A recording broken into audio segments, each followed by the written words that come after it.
देखिए, मुझे लगता है कि ये दोनों ही चीजें हैं कि राहुल गांधी को कमजोर दिखाना और फिर तुलना करना, ये दोनों ही बीजेपी का काम रहा है।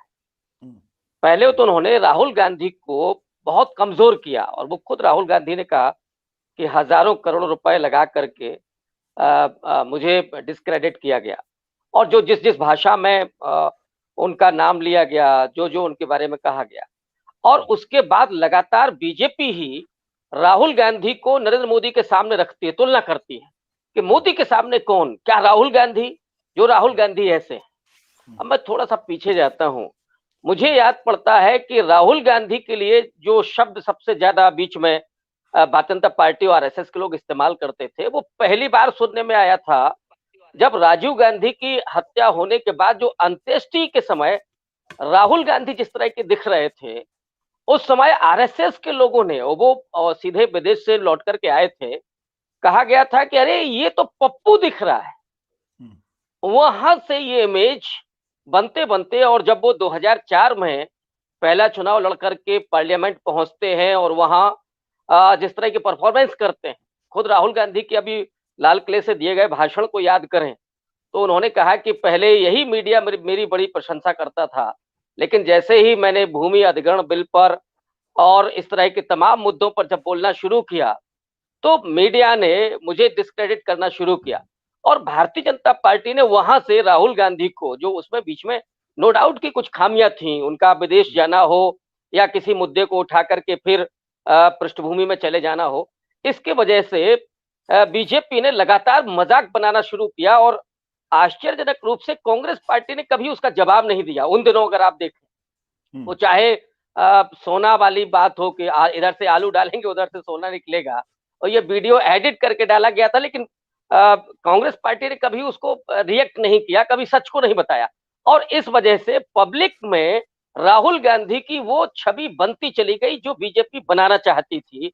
और बाद में उन्होंने नरेंद्र मोदी के उस व्यक्तित्व के सामने, जो मीडिया के जरिए, कारपोरेट के जरिए और खुद उनके अपने जो उनकी अपनी सोच थी उसके जरिए जो मोदी ब्रांड बना, उसके सामने राहुल गांधी को पेश किया गया बहुत कमजोर नेता के रूप में, और कहा गया कि नहीं, अब तो इस डेमोक्रेसी में विपक्ष में एक नेता है और वो भी उतना कमजोर है। तो दरअसल ये बीजेपी की ही बनाई हुई रणनीति है जिस पर वो खेलती रही। With Healthify Me, I reduced 24 kg within 10 months of duration. I feel extremely energetic. बनाई हुई रणनीति है जिस पर वो खेलती रही।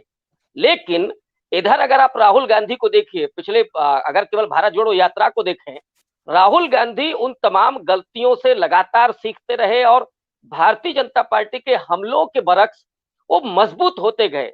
वक्त जरूर लिया उन्होंने, और धीरे धीरे, और भारत जोड़ो यात्रा से तो एकदम जो उनका उभार आया है पब्लिक में, जिस तरह से उनकी इमेज जा रही है, लोग जिस तरह से जुड़ रहे हैं, मैंने नहीं देखा इस तरह का पहला कभी दृश्य।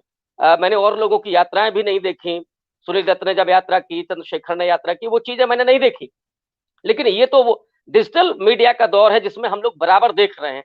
तो ये जो प्यार, स्नेह और लोगों का अपनापन, लोगों की आत्मीयता जो दिख रही है, उसने भारतीय जनता पार्टी के लिए मुश्किलें पैदा कर दी हैं, और खुद कांग्रेस के उन लीडर्स के मन में भी जो बराबर राहुल गांधी को लीडर नहीं मान रहे थे।